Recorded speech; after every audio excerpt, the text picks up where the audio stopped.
Okay, I thought you would like to see a better picture of the helicopter itself without the canopy on. Here's the canopy with those cuts I said that I made in it. You can see that it's cut out both in the bottom and the top of it. It kind of reduces that megaphone effect with a full shell canopy and improves airflow over the components inside. Very durable, and it's held up like this for ever since I had it. Now the helicopter itself, you can see it's on that very interesting spongy landing gear that I've made for it, so that it can bounce around like a basketball and flip it over and keep flying. I don't know if you can see the detail real well, but all the wires are very neatly routed. The Castle Creations there on the side, with the servo wires coming around it. The motor wires coming out of the top of it, and going to that 3-pin micro Deans that goes to the Medusa motor. Everything is very neatly wired up and has been that way since the day I did it, so you know that they are holding up well.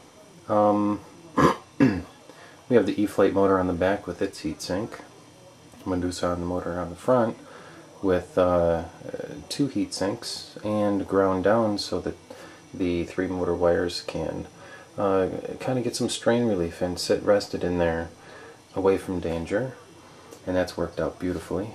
The antenna is wrapped in a triangle shape around the back of the landing gear, as you can see it there.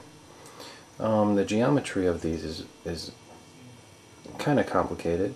I did that so that they would flow, airflow as much as possible from the rotor head itself.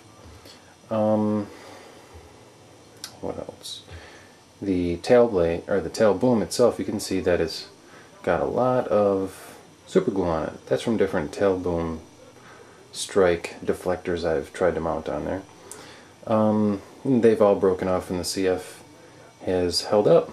Though it is cracked and seen 100 boom strikes, it's still there, and it's still solid. Pretty amazing. I'm including some more CF rods so you can make your own. The wires that run inside the tail boom are super glued inside there, so you'll have to replace the wires as well if you want to replace the tail boom.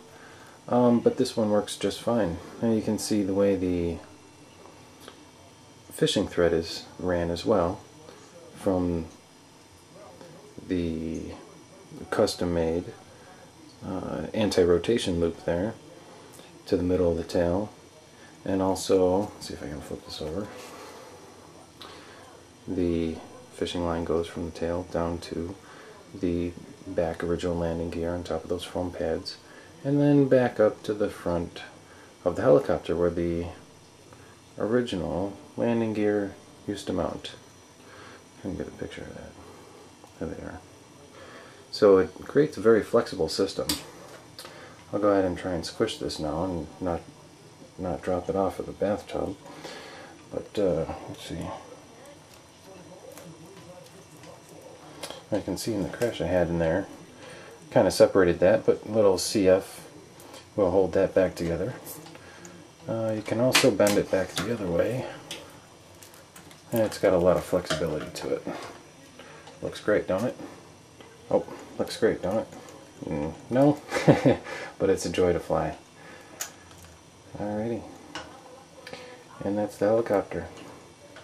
A beauty in her own right.